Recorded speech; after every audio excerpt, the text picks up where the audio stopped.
అక్కకి ఇవ్వడానికి దేవుడు సహాయం చేశారు. నిజానికి ఎంతో ప్రేమతో దైవజనులు నన్ను స్థలానికి ఆహ్వానించారు. వారి ప్రేమను బట్టి నేను దేవుని స్తుతిస్తున్నాను. మరి ఇవన్నీ చాలా బాధ్యతతో కూడినవి. ఈ మీటింగ్లో పెట్టడం, మాలాంటి వాళ్ళని పిలవడం చాలా రెస్పాన్సిబిలిటీతో కూడిన విషయాలు ఇవన్నీ.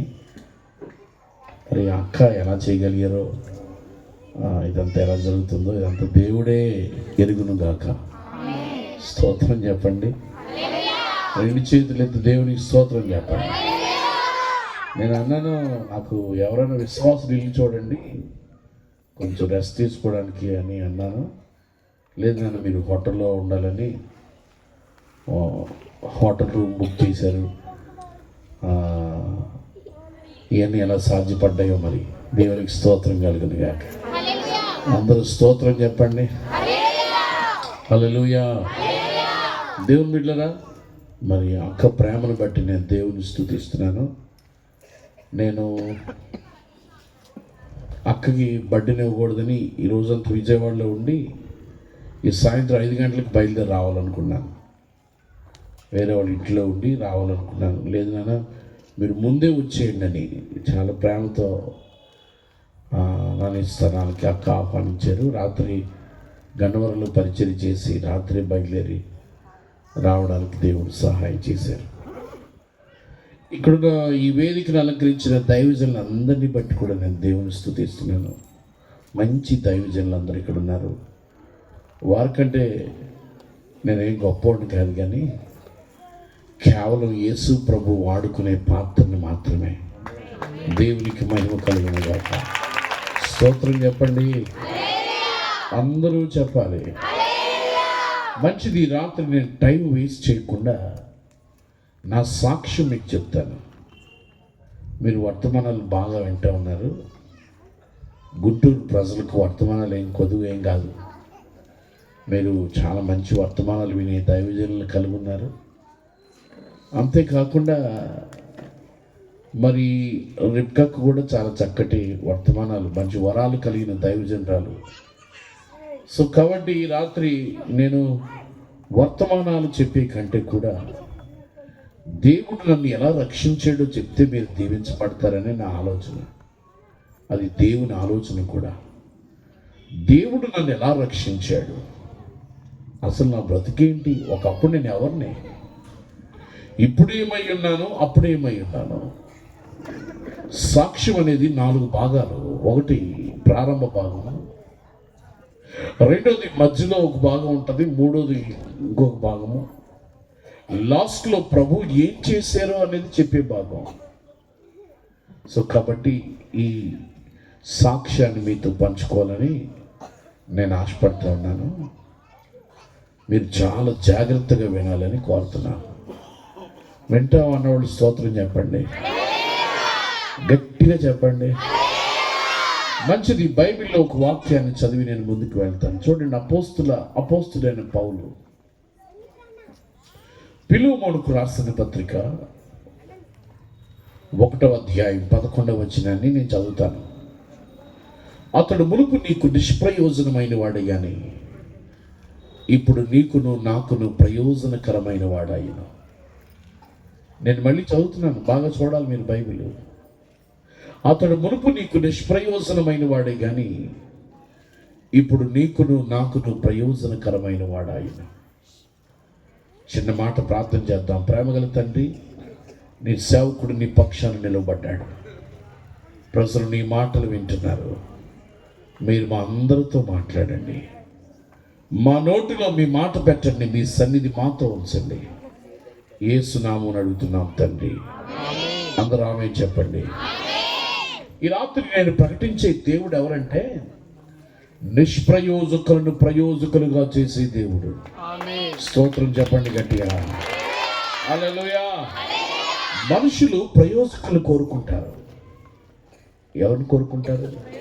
ప్రయోజకులను కోరుకుంటారు. కానీ ప్రయోజనం లేని వారిని కోరుకునే దేవుడు యేసు ప్రభు. ఎందుకు పనికిరాని వారిని కోరుకునే దేవుడు యేసు ప్రభు. ఏ యోగ్యత లేని వారిని కోరుకునే దేవుడు యేసు ప్రభు. నన్ను ఎలా కోరుకున్నాడు ఈ రాత్రి నేను మీకు చెప్పాలనుకుంటున్నాను. ఒకసారి బిగ్గరగా స్తోత్రం చెప్పండి. అందరూ అందమైన దాన్ని కోరుకుంటారు కదా. ఒక అమ్మాయి అందంగా ఉందనుకోండి, అందంగా ఉన్న అమ్మాయిని చేసుకోవాలని ఆశపడతాడు పెళ్లి కొడుకు. ఒక అబ్బాయి అందంగా ఉన్నాడు అనుకోండి, అందంగా ఉన్న అబ్బాయిని చేసుకోవాలని ఆశపడుతుంది పెళ్లి కూతురు. కానీ అందము లేని, కళ్ళు లేని ఒక గుడ్డోడిని దేవుడు ఎలా కోరుకున్నాడు ఈ రాత్రి మీకు అర్థం అవ్వాలి. స్తోత్రం చెప్పండి గట్టిగా. దేవుడు నాలాంటి కళ్ళు లేని గుడ్డోడిని కోరుకునే దేవుడు. అందుకే ఆయన దేవుడయ్యాడు. దేవునికి మహిమ కలుగును గాక. చూడండి ప్రియులారా, మాది తూర్పు గోదావరి జిల్లా. తుని అనే ఒక మహాపట్టణానికి 7 కిలోమీటర్ల దూరంలో శ్రీరాంపురం అనే చిన్న గ్రామం. మా తల్లిదండ్రులకు మేము 3 పిల్లలు. నా తర్వాత ఒక చెల్లి, తమ్ముడు ఉన్నారు. మా ఇంట్లో నేనే ప్రథమ సంతానం. తునికి 15 కిలోమీటర్ల దూరంలో తేటగుంట అనే గ్రామం ఉంటుంది. ఒకప్పుడు మా ఊరేమో విశాఖపట్నం జిల్లాలో ఉండేది, ఇప్పుడు అనకాపల్లి జిల్లా చేశారు.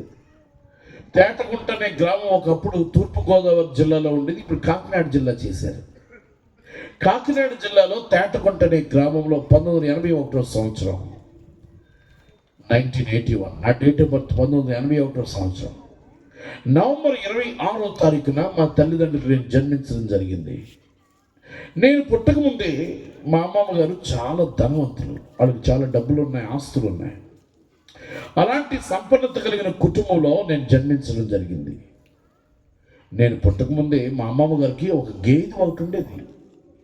అందరూ ఏమనుకునేవారంటే ఆ గేదెకి గాజు కళ్ళు అనుకునేవారు. నేను పుట్టిన వెంటనే నన్నేమనుకున్నారంటే ఆ గేదెలాగి నా కళ్ళు కూడా గాజు కళ్ళు అనుకున్నారు.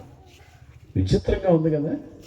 గేదెకి గాజు కళ్ళు అయితే నాకెందుకు గాజు కళ్ళు అవుతాయి అనే ఆలోచన వారికి లేక నా కళ్ళు కూడా గాజు కళ్ళు అనుకొని డాక్టర్కి చూపించడం మానేశారు మా తల్లిదండ్రులు. ఇలా కొన్ని నెలలు గడిచిన తర్వాత నా పరిస్థితిని కొంతమంది పెద్దవారు గమనించి నన్ను హాస్పిటల్కి తీసుకెళ్తే డాక్టర్ గారు ఏమన్నారంటే పుట్టిన వెంటనే తీసుకొచ్చుంటే కళ్ళు వచ్చుండేవి, ఇప్పుడు వీడికి కళ్ళు రావు అని చెప్పారు. మళ్ళీ ఏమన్నారంటే కొంచెం పెద్ద అయిన తర్వాత తీసుకురండి, ప్రయత్నం చేద్దామని చెప్పారు. మళ్ళా నన్ను కొంచెం పెద్ద అయిన తర్వాత హాస్పిటల్కి తీసుకెళ్తే డాక్టర్ గారు అన్నారు, లోపల కళ్ళులో ఉన్న నరాలన్నీ చెడిపోయినాయి, నీరుగా మారిపోయాయి. ఒకవేళ ఆపరేషన్ చేస్తే కన్నులో ఉన్న నీరంతా పోయి ఒట్టి గులకలు మాత్రమే మిగులుతాయి, వీడికి ఆపరేషన్ చేయడం అనవసరం అని చెప్పారు డాక్టర్ గారు. మరి మా తాతయ్య అడిగాడు, ఏంటి పరిస్థితి, వీడు ఎలా బ్రతకాలి, ఏంటి పరిస్థితిని డాక్టర్ గారిని అడిగితే డాక్టర్ గారు అన్నారు, వీడి జీవితాంతమో కళ్ళు లేనోడుగానే బ్రతకాలి అన్నారు. బాగా చూడాలి నా వైపు. ఎప్పుడైతే జీవితాంతమో కళ్ళు లేనోడుగా బ్రతకాలన్నారో మా తల్లిదండ్రులు అనుకున్నారు, ఈ గుడ్డోడు మనకు పనికిరాళ్లే అనుకున్నారు. నిజమే కదా. కాళ్ళు లోపం వస్తే మనుషులకు పనికి వస్తాం, చేతులు లోపం అయితే మనుషులకు పనికి వస్తాం, గుడ్డోడు ఎవరికి పనికి వస్తాడండి. మా తల్లిదండ్రులు అనుకున్నారు, ఈ గుడ్డోడు మనకు పనికిరాళ్లే అని. అందుకే ఆ దినాల్లో మా అమ్మ ఒక మడత మంచం గుడ్డ ఒకటి ఇచ్చి నన్ను బయట పడుకోమనేది.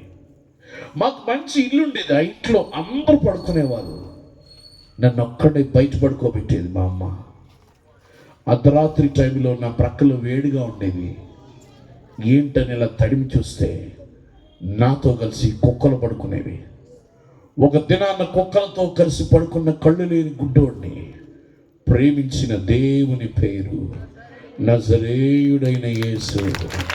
స్తోత్రం చెప్పండి గట్టిగా, అందరూ చెప్పండి. మీరు బాగా వినాలి. ఆ దినాల్లో మా నాన్నగారు రాజుగారి దగ్గర బాల్యతానం చేసేవారు. ఆ రాజుగారు మా ఇంటికి అప్పుడప్పుడు వచ్చి, ఒరే వీడు గుడ్డోడు కదా, ఎలా బ్రతుకుతాడు వీడు బ్రతకడానికి వేరే మార్గం ఏదైనా ఉందా, ఎలా బ్రతుకుతాడు వీడు అనేవాడు ఆయన. మరి ఏంటి సలహా ఏంటంటే, నన్ను ట్రైన్ ఎక్కించమనేవాడు పాటలు పాడి అడుక్కోవడానికి.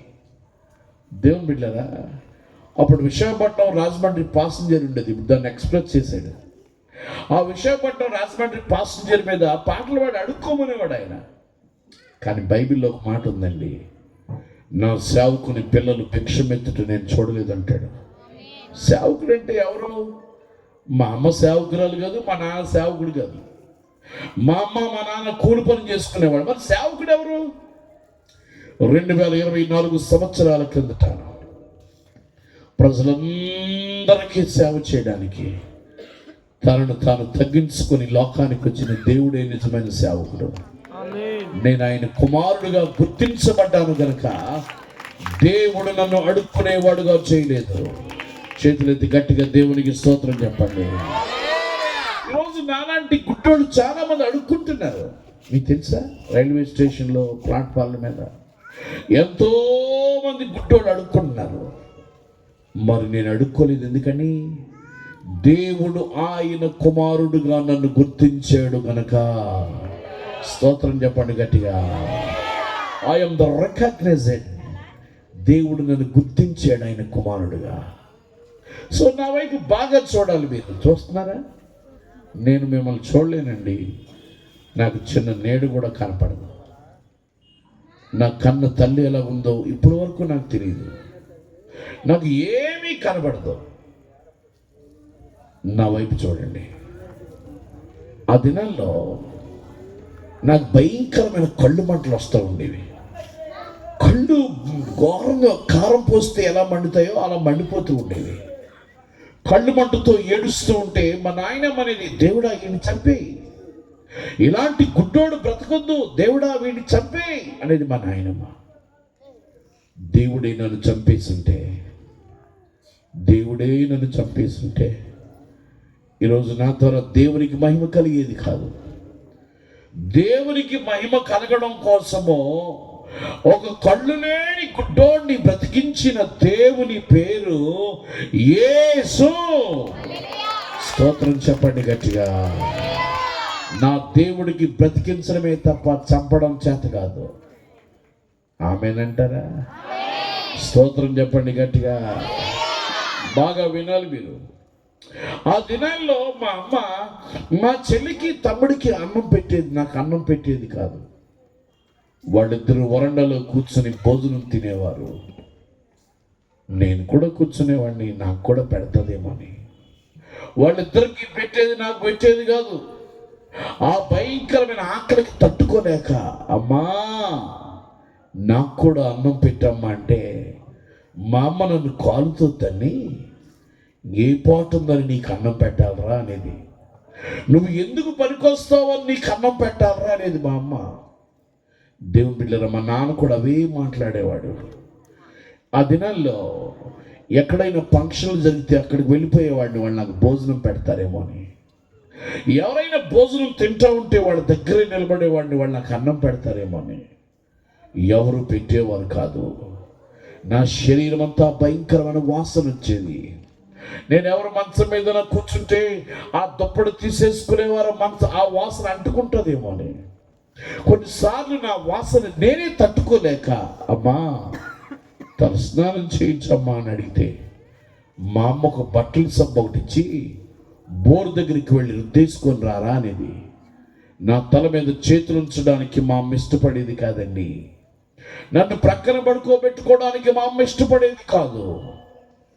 నన్నుగా ప్రేమించిన మొట్టమొదటి వ్యక్తి, శక్తి ఎవరైనా ఉన్నారు అంటే అది నేను ప్రకటిస్తున్న నా ప్రభు అయిన యేసు. నన్ను గట్టిగా స్తోత్రం చెప్పండి. ఆ దినాల్లో నాకు కాస్త ఊహ వచ్చిన తర్వాత, అంటే నా కళ్ళు లేవు అని తెలిసిన తర్వాత మా అమ్మ అనేది, రే నీ ముఖం చూస్తూ ఉంటే పచ్చితాటెక్కించుకొని కాల్చేయాలనిపిస్తుందిరా అనేది. మా అమ్మకి నన్ను చూడడం ఇష్టం ఉండేది కాదు. మళ్ళీ అనేది మా అమ్మ, రే నీ నీ నీ కళ్ళే రావని తెలుసుంటే నీ నోటిలో ధాన్యపు గింజేసి చంపేసేదని రా నువ్వు పెండముగా ఉన్నప్పుడు అనేది.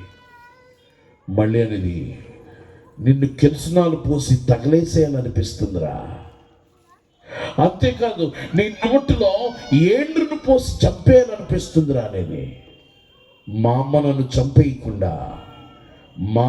చంపేయకుండా నన్ను కాపాడిన దేవుని పేరు నజరేయుడైన యేసు.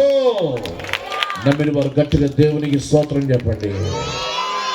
ఆ దినాల్లో హాస్పిటల్ తీసుకెళ్తారు కదండి. చిన్నప్పుడు నన్ను హాస్పిటల్ తీసుకొని వెళ్ళొచ్చి మా అమ్మ ఒక మంచం మీద పడేసి, ఈ కళ్ళు లేని గుడ్డోడిని చంపేయండి, వీడు నాకొద్దు, వీడిని చంపేయండి అని కేకలు పెట్టేదంట మా అమ్మ. ఆ దినాల్లో మా అమ్మకి చిన్న వయసులోనే నేను పుట్టాను. అంటే బాల్య వయసులో ఒక 16-17 సంవత్సరాల వయసులో మా అమ్మకి నేను జన్మించడం జరిగింది. అప్పుడు పిల్లలతో ఆడుకునే వయసులో నాలాంటి గుడ్డోడు పుట్టడం వల్ల ఆవిడ చాలా డిస్కరేజ్ అయిపోయి, ఈ కళ్ళు లేని గుడ్డోడిని చంపేయండి, వీడు నాకొద్దు అని కేకలు పెట్టేదంట మా అమ్మ. అప్పుడు మా తాతయ్య అన్నాడంట, ఎందుకమ్మా వాడిని చంపేయమంటావు? వాడు డ్రమ్ము కొడతాడు, పాటలు పాడతాడు, దేవుని సేవ చేస్తాడు, నీకు భోజనం పెడతాడు, ఆయన ఎందుకు చంపేయమంటావు అని మా తాతయ్య మాటల ద్వారా నన్ను బ్రతికించిన దేవుని పేరు యేసు. స్తోత్రాలు చెప్పండి గట్టిగా. ఒకసారి అందరూ యేసయ్యా అని పిలవండి గట్టిగా. అందరూ పిలవాలి చప్పట్లు కొట్టి. మీరు నా వైపు బాగా చూడాలి. చూస్తున్నారా? నేను మిమ్మల్ని చూడలేనండి, మీరు నన్ను చూడాలి. ఆ దినాల్లో మాకు 2 గదులు ఇల్లు ఉండేది. ఒక గదిలో మా అమ్మ పొలంలో పిడకలన్నీ వేసుకునేది, ఒక గదిలో మా అమ్మ, మా తమ్ముడు, మా చెల్లి అందరూ, మా నాన్నగారు అందరూ పడుకునేవారు.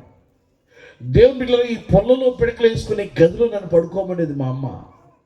మంచి గదిలో నన్ను పడుకోనిచ్చేది కాదు. మా అమ్మకి నేనంటే చాలా అసహ్యంగా ఉండేది ఆ దినాల్లో. అలాంటి పరిస్థితుల్లో ఆ పొలంలో పిడకలు వేసుకునే గదిలో నేను పడుకుంటే నా ఒంటి మీద బట్టలు మంచిగా ఉండేవి కాదు, సరైన స్నానం ఉండేది కాదు. ఉదయం లేచేసరికి ఒళ్ళంతా చీమలు పట్టేసేవి. నాదొక శాపగ్రస్తమైన జీవితం, నాది పాడైపోయిన జీవితం, పనికిరాని జీవితం. అలాంటి నన్ను ప్రేమించిన దేవుని పేరు యేసు. స్తోత్రం చెప్పండి గట్టిగా. దేవుని బిడ్డలారా, ఆ దినాల్లో చాలా ఆకలేసేదండి. చిన్నప్పుడు కదా, చాలా ఆకలికి తట్టుకోలేక మా చెల్లి తమ్ముడు తినేసి వెళ్ళిపోతారు కదా, ఎంగిలి మెతుకులు. ఆ ఎంగిలి మెతుకులు తిని నీళ్లు త్రాగిన నిష్ప్రయోజకుడైన నన్ను ప్రేమించిన దేవుని పేరు నజరేయుడైన యేసు. నమ్మిన వారు గట్టిగా దేవునికి స్తోత్రం చెప్పండి. ఆ దినాల్లో మా ఊర్లో వీధిలో సినిమాలు వేసేవారు. ఇప్పుడు ఇంట్లోనే సినిమాలు వచ్చేసాయి. వీధిలోకి ఎవరు వెళ్తున్నారు సినిమాలకి? ఏమండి, దెయ్యాలని ఇంట్లోనే ఉంటున్నాయి. దెయ్యాలు ఎక్కడ ఉన్నాయి? ఇంట్లోనే ఉంటున్నాయి, టీవీ దెయ్యాలు. ఆ దినాల్లో వీధిలో సినిమాలు వేసేవారు. ఆ సినిమాలకి అడ్వర్టైజ్మెంట్ చేయడానికి నన్ను తీసుకువెళ్ళేవాళ్ళు. నాకు ఏమి ఇచ్చేవారు కాదు. మైక్లో మాట్లాడేటువంటి మహాసాలతో మనకి ఆ దినాల్లో నాకు 2 గొట్టాలు కట్టి చిన్న యాంప్లిఫైర్ పెట్టి సినిమా అడ్వర్టైజ్మెంట్ చేయడానికి నన్ను తీసుకెళ్ళేవారు. ఆ సినిమా అడ్వర్టైజ్మెంట్ చేసి వచ్చేసరికి మా అమ్మ ఒక గిన్నెలో కొంచెం భోజనం తీసి గోడ మీద పెట్టేది. అందరు లోపల పడుకునేవారు, నేను ఒక్కడే బయట కూర్చుని ఆ భోజనం తింటా ఉంటే దాని నిండా చీమలు పట్టేసేవి.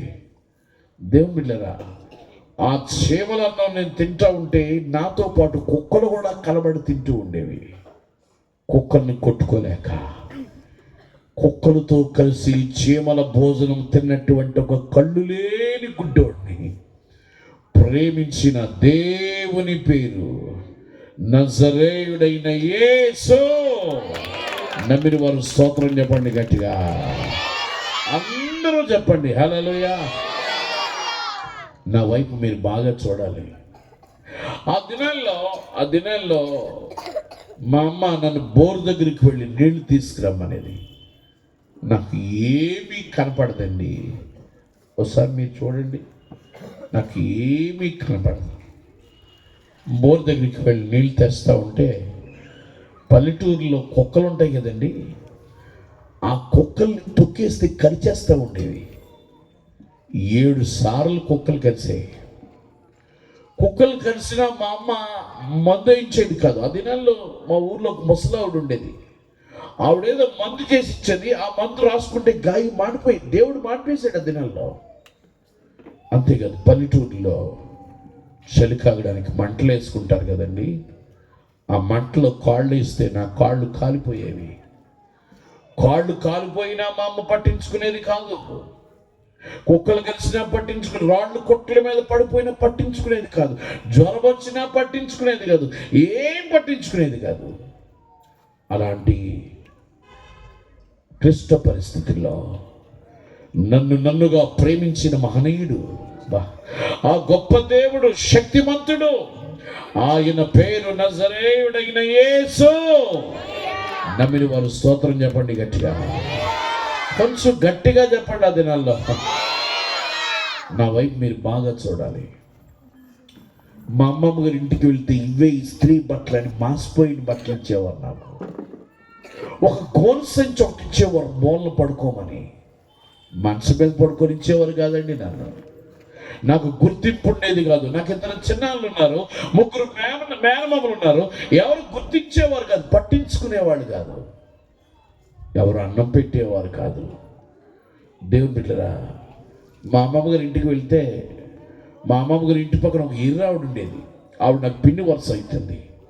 ఆవిడ ఎరుది, నువ్వు గుడ్డోడివి, చావచ్చు కదా, ఒరే నీలాంటి గుడ్డోడు బ్రతకడం ఎందుకురా, చావచ్చు కదా అనేవారు. దేవుని బిడ్డరా, మా వాళ్ళందరూ నేను చావటమే మేలు అనుకున్నాను. నాలాంటి గుడ్డోడు బ్రతకడం అనవసరం అనుకున్నారు మా వాళ్ళంతా. ఆ దినాల్లో మా అమ్మ పొలానికి వెళ్ళిపోతూ ఒక గోడ మీద కొంచెం శ్రద్ధనం తీసి పెట్టేసి వెళ్ళిపోయింది. నేను మార్నింగ్ బేగా లేవలేకపోయేవాడిని, ఎందుకంటే కళ్ళు మంటలు. నాకు నా వైపు బాగా చూడాలి, ఎవ్వరు మాట్లాడకూడదు. కళ్ళు మంటతో ఏడుస్తూ ఉండేవాడిని. ఉదయం పొద్దుపొడుపు తగిలితే మరీ మంట వచ్చేసేది నా కళ్ళు. ఆ కళ్ళు మంటతో ఏడుస్తూ ఉండేవాడిని, త్వరగా లేవలేకపోయేవాడిని. నేను లేచే లోపల కుక్కలు తినేసేవా సద్దన్నం. ఆ రోజంతా ఆకలితో రోడ్డు మీద అడుక్కునేవాడిని. ఎవరైనా రూపాయి ఇస్తే పాట పాడేసి అడుక్కునేవాడిని. ఎవరైనా 1 రూపాయి ఇస్తే పాట పాడేసి అడుక్కునేవాడిని.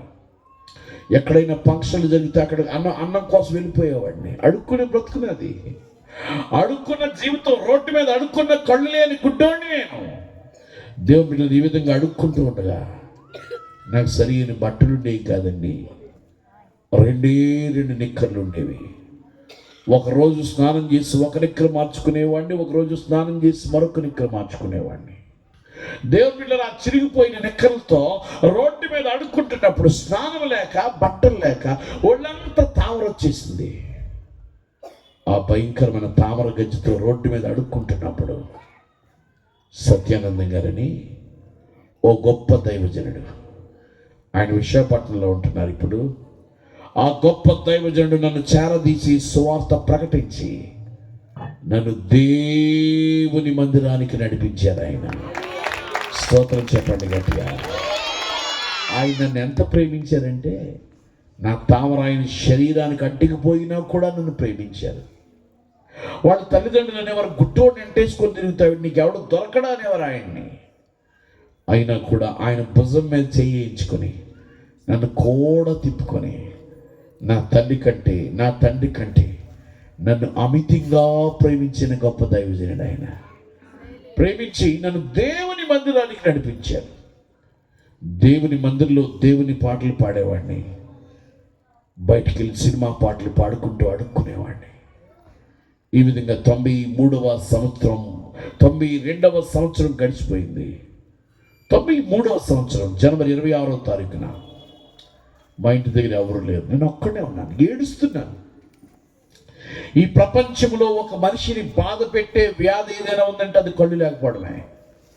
దేవుని బిడ్డరా, కళ్ళు లేని పరిస్థితుల్లో ఏడుస్తున్నాను. ఎందుకు నాకు ఈ బ్రతుకు? దేవుడు ఎందుకు పుట్టించాడు? నా వల్ల లాభం ఏంటి దేవునికి అని ఏడుస్తూ ఉండగా ఒక స్వరము నాతో మాట్లాడుతుంది. అప్పుడు ఎవరు లేరు నా దగ్గర. నేను ఎక్కవలసిన బస్సు నా పక్క నుంచి వెళ్ళిపోతే 2 గంటలు ఎండలో నిలబడి ఏడ్చిన రోజులు నాకు తెలుసు.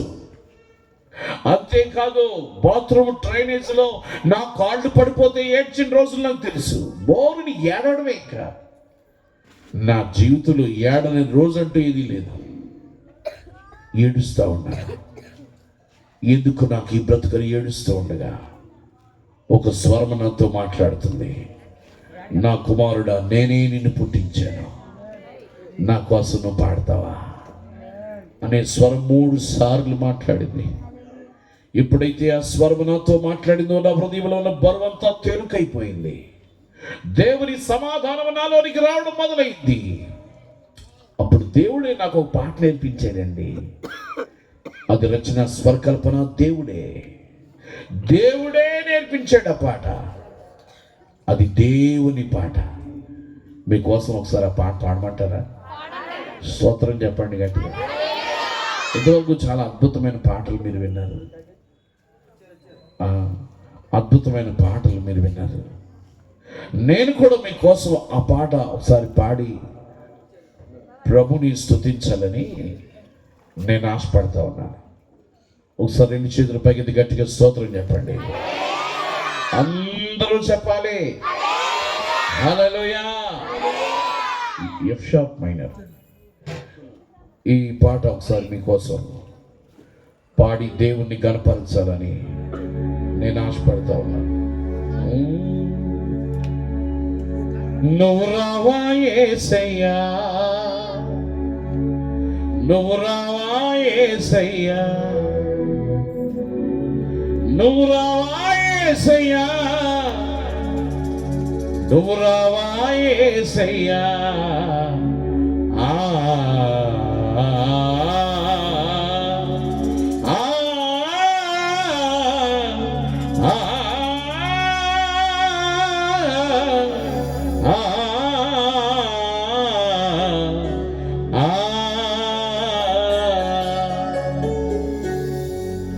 ఎవరు లేక ఒంటరినై అందరికీ నే దూరమై, ఎవరు లేక ఒంటరినై అందరికీ నే దూరమై అనాథగా నిలిచాను. నువ్వు రావా యేసయ్యా, నువ్వు రావా యేసయ్యా, రావా యేసయ్యా, నువ్వు రావా యేసయ్యా. ఎవరు లేక ఒంటరినై అందరికీ నే దూరమై, ఎవరు లేక ఒంటరినై అందరికీ నే దూరమై అనాథగా నిలిచాను. నువ్వు రావా యేసయ్యా, నువ్వు రావా యేసయ్యా, నువ్వు రావా యేసయ్యా, నువ్వు రావా యేసయ్యా. యేసయ్యా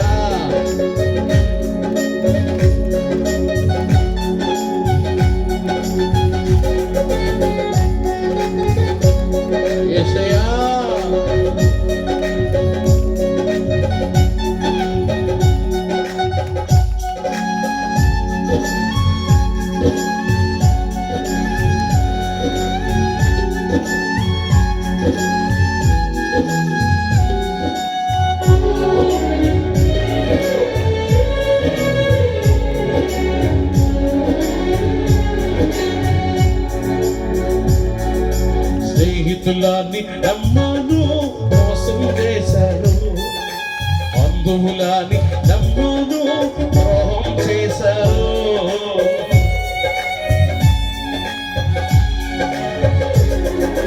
స్నేహితులాన్ని నమ్మాను మోసం చేశారు, బంధువులాన్ని నమ్మాను ద్రోహం చేశారు. దీనుడని అందుడని అనాథగానే నిలిచాను, దీనుడని అందుడని అనాథగానే నిలిచాను. నువ్వు రావా యేసయ్యా, నువ్వు రావా యేసయ్యా, నువ్వు రావా యేసయ్యా, నువ్వు రావా యేసయ్యా.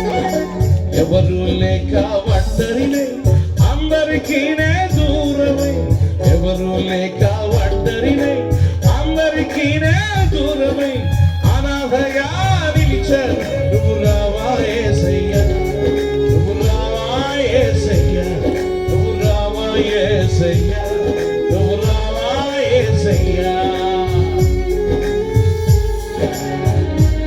యేసయ్యా యేసయ్యా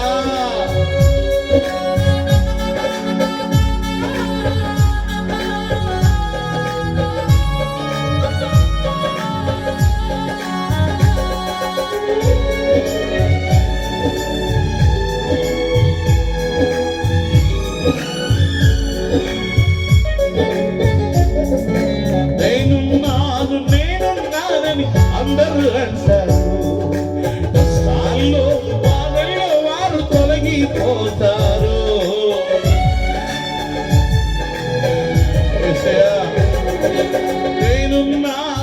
నేనున్నానని అందరూ అంటారు, కష్టాల్లో బాధల్లో వారు తొలగిపోతారు. దీనుడని అంధుడని అనాథగానే నిలిచారు, దీనుడనై అందుడనై అనాథగానే నిలిచారు. నువ్వు రావా యేసయ్యా, నువ్వు రావా యేసయ్యా, నువ్వు రావా యేసయ్యా, నువ్వు రావా యేసయ్యా. ఎవరు లేక ఒంటరిని అందరికీనే దూరమే అనాథగా నిలిచారు. నువ్వు రావా యేసయ్యా, నువ్వు రావా యేసయ్యా, నువ్వు రావా యేసయ్యా, నువ్వు రావా యేసయ్యా. యేసయ్యా యేసయ్యా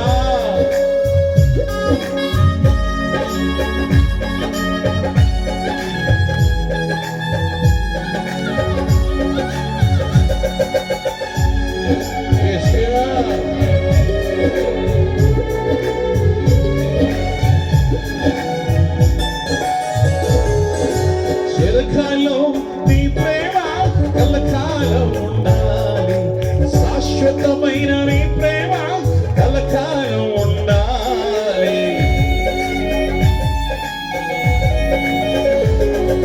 చిరకాలం నీ ప్రేమ కలకాలం ఉండాలి, శాశ్వతమైన నీ ప్రేమ కలకాలం ఉండాలి. దీనుడని అందుడని అనాథగానే నిలిచారు, దీనుడనై అందుడనై అనాథగానే నిలిచారు. నువ్వు రావా యేసయ్యా, నువ్వు రావా యేసయ్యా, నువ్వు రావా యేసయ్యా, నువ్వు రావా యేసయ్యా. ఎవరు లేక ఒంటరిని అందరికీనే దూరమై, ఎవరు లేక ఒంటరిని అందరికీనే దూరమై అనాథగా నిలిచారు. నువ్వు రావా యేసయ్యా, నువ్వు రావా యేసయ్యా, నువ్వు రావా యేసయ్యా, నువ్వు రావా యేసయ్యా. యేసయ్యా యేసయ్యా యేసయ్యా యేసయ్యా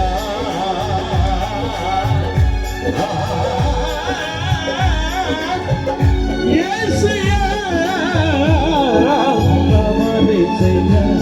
నువ్వు రావాలేసయ్యా, నువ్వు రావాలేసయ్యా, నువ్వు రావాలేసయ్యా, నువ్వు రావాలేసయ్యా, నువ్వు రావాలేసయ్యా, నువ్వు రావాలేసయ్యా, నువ్వు రావాలేసయ్యా, నువ్వు రావాలేసయ్యా, నువ్వు రావాలేసయ్యా, నువ్వు రావాలేసయ్యా, నువ్వు రావాలేసయ్యా, రావాలేసయ్యా.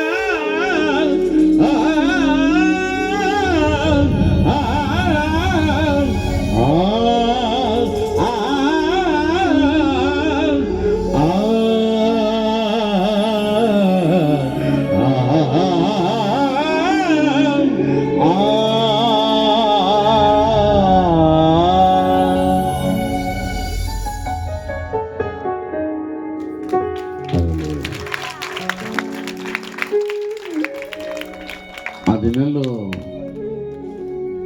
ఒక ఐడియా జీవితాన్ని మారుస్తుంది అనేవాళ్ళు కదా, ఒక ఐడియా జీవితాన్ని మారుస్తుంది అనేవాళ్ళు. అది వాస్తవం ఎంతో నాకు తెలియదు, కానీ ఒక పాట కళ్ళు లేని గుడ్డోడిని ప్రపంచానికి పరిచయం చేసింది.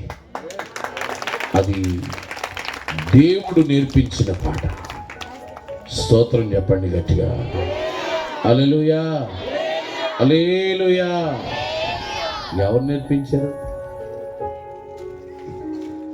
దేవుడే ఆ పాట నేర్పించారు. ఒకసారి స్తోత్రం చెప్పండి. ఈ పాట పాడుతూ 93 సంవత్సరం అంతా దేవునికి సేవ చేయడానికి దేవుడు సహాయం చేశాడు. ఈ విధంగా 93 సంవత్సరం గడిచిపోయింది.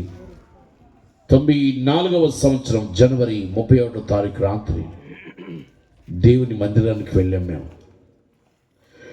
దేవుని మందిరంలో దేవుని సేవకుడు మాట్లాడుతున్నాడు. యెషయా గ్రంథంలో నుంచి మాట్లాడుతున్నాడు. యెషయా గ్రంథము 43వ అధ్యాయంలో నుంచి మాట్లాడుతున్నాడు. ఆ దైవజనుడు మాట్లాడుతూ ఉండగా పరిశుద్ధాత్ముడు అన్నాడు, నీకే ఆ వాక్యం, నీతో నేను మాట్లాడుతున్నాను అన్నాడు దేవుడు. ఆ వాక్యము నాతో మాట్లాడుతూ ఉండగా నన్ను నేను దేవుని సేవకు సమర్పించుకున్నాను. ఆ సంవత్సరంలో మా ఊర్లో మహాసభలు జరుగుతూ ఉంటే 94వ సంవత్సరం మే నెల 15వ తారీఖున బాప్తీసం పొందడానికి దేవుడు సహాయం చేశాడు. చిరిగిపోయి నిక్కర వేసుకొని బాప్తీసం పొందాను నేను. అప్పుడు నాకు చాలా చిన్న వయసు, 94వ సంవత్సరంలో చాలా చిన్న పిల్లాడు నేను. ఆ టైంలో బాప్తీసం పొందడానికి దేవుడు సహాయం చేశాడు. దేవుని బిడ్డలారా, బాప్తీస సాక్ష్యాన్ని పంచుకుంటూ దేవుని నామాన్ని కనపరచడానికి దేవుడు కృపించాడు. ఈ విధంగా 94వ సంవత్సరం గడిచిపోయింది. 95వ సంవత్సరంలో విశాఖపట్నంలో ఒక అద్భుతమైన బైబిల్ కాలేజీకి వెళ్ళడానికి దేవుడు కృపించాడు. 95, 96, 97వ సంవత్సరం వరకు బైబిల్ కాలేజీలో దేవుని వాక్యాన్ని నేర్చుకోవడానికి దేవుడు కృపించాడు. నేను చాలా కష్టపడ్డానండి ఈ స్థితికి రావడానికి. అనుకోకుండా వచ్చిన స్థితి కాదు ఇది.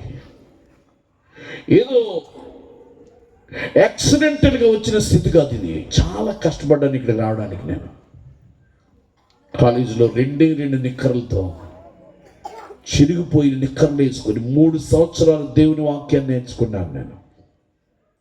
సెలవులకు వస్తే మా అమ్మ నాకు అన్నం పెట్టేది కాదు. కాలేజీలో అంతంత మాత్రమే భోజనం ఉండేది. 10 రూపాయలు కావాల్సి వస్తే నెలంతా ప్రార్థన చేసేవాడిని. అలా శ్రమపడి 3 సంవత్సరాలు దేవుని వాక్యాన్ని నేర్చుకున్నాను. కాలేజ్ ఫైనల్ ఇయర్లో దేవుడు 3 రోజులు ఉపవాసం ఉండమన్నాడు. 3 రోజులు ఉపవాసం ఉండి ప్రార్థన చేస్తూ ఉండగా దేవుని స్వరం నాతో మాట్లాడుతుంది. నా కుమారుడా, నేను నిన్ను యెహోషువ వలె వాడుకుంటాను. నువ్వు ఎక్కడ అడుగు పెడతావో ఆ స్థలాన్ని నేను దీవిస్తానన్నాడు దేవుడు. చేతులెత్తి గట్టిగా దేవునికి స్తోత్రం చెప్పండి. దేవుని స్వరాన్ని అందుకొని దేవుని సేవకుల చేత అభిషేకాన్ని పొంది దేవుని సేవకుల చేత అభిషేకాన్ని పొంది గ్రాడ్యుయేషన్ తీసుకుని వాక్య పరిచర్య చేస్తూ, గాన పరిచర్య చేస్తూ, సాక్ష్యాన్ని పంచుకుంటూ దేవునికి సేవ చేయడానికి దేవుడు కృపించాడు. నాకు మొదటగా బైబిల్ కాలేజీలో అభిషేకం జరిగింది. రెండవదిగా గుంటూరులో పెరంగపురం అనే ప్రాంతంలో, ఇక్కడే గుంటూరు పెరంగపురంలో రెవరెండ్ పిసి దేవసాహం గారు అని ఒక గొప్ప దైవజనుడు.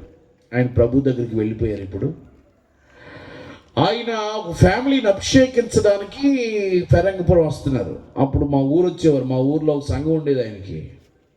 ఆయన దగ్గర నేను బిందు మీద మ్యూజిక్ కొట్టుకుంటూ పాటలు పాడేవాడిని. అప్పుడు ఆయన ప్రార్థన చేశారంట, ఈడు రక్షించబడితే నీకు పనికొస్తాడు కదా ప్రభు అని ప్రార్థన చేస్తే, ఆయన ప్రార్థనా ఫలితంగా దేవుడు నన్ను రక్షించుకుంటే, అప్పుడు గుంటూరు ఒక ఫ్యామిలీని అభిషేకించడానికి ఆయన వెళ్తూ నన్ను కూడా దేవుడు తీసుకెళ్ళమన్నాడంట. నన్ను కూడా పెరంగపురం తీసుకెళ్లారు వారితో పాటు.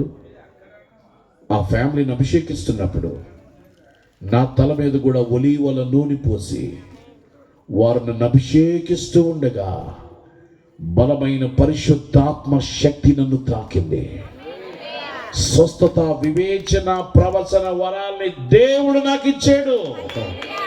దేవునికి స్తోత్రం కలుగునుగాక.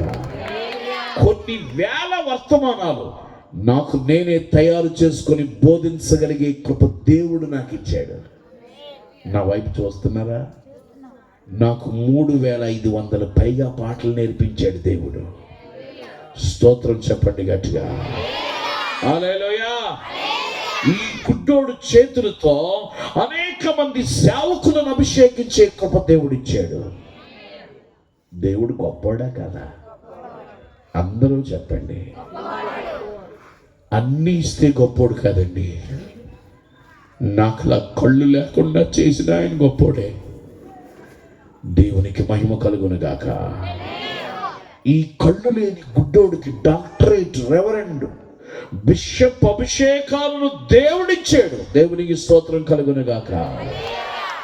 అంతేకాదండి, ఈ కళ్ళు లేని గుడ్డోడు అనేకులకు బాప్తిస్మాలు ఇవ్వడానికి దేవుడు కృప ఇచ్చాడు. స్తోత్రం చెప్పాలి మీరు. ఆ వెనకనున్న వాళ్ళు కూడా చెప్పాలండి. అందరూ కలిసి చెప్పండి. ఒకసారి చప్పట్లు కొట్టండి దేవునికి. ఒకప్పుడు నాకు బట్టలు లేవండి. ఈరోజు ఎన్ని డ్రెస్సులు ఉన్నాయో నాకే తెలీదు. దేవుడు నన్ను దీవించాడు. ఒకప్పుడండి నేను చీమల భోజనం తిన్నానండి. నా వైపు చూస్తున్నారా? డబుల్ కడ్ మంచాల మీద పడుకుంటే కుక్కు మంచాల సంగతి మర్చిపోకూడదు. ఒకప్పుడు నేను చీమల భోజనం తిన్నానండి. ఈరోజు ప్రపంచంలో అనేక స్థలాలకి నేను వెళ్తున్నప్పుడు దేవుడు నాకు రాజు భోజనం పెడుతున్నాడు. రాజు భోజనం. దేవునికి స్తోత్రం కలుగునుగాక. చేతులెత్తి గట్టిగా దేవునికి స్తోత్రం చెప్పండి.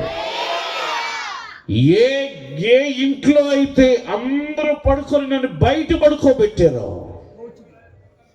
అదే ఇల్లును దేవుడు నాకు బహుమానంగా ఇచ్చాడు. ఆ ఇల్లు అమ్మేసి మా అమ్మమ్మ గారి ఊర్లో ఒక 35 లక్షలు పెట్టి దేవుడు నా కోసం ఇల్లు కట్టాడండి.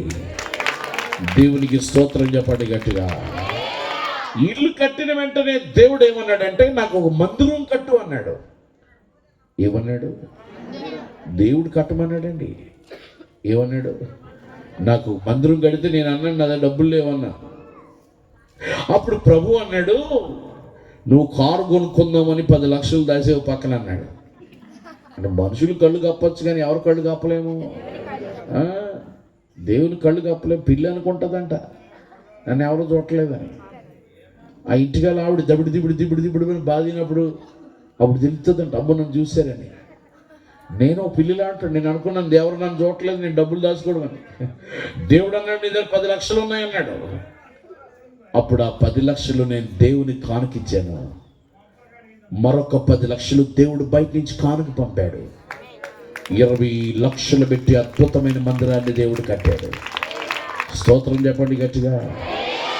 మా ఇల్లు మా మందిరం చూడాలనుకుంటున్నారా?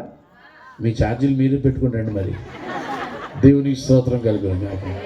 చేతులెత్తి గట్టిగా దేవునికి స్తోత్రం చెప్పండి. హల్లెలూయా. నన్ను చూడడానికి చాలామంది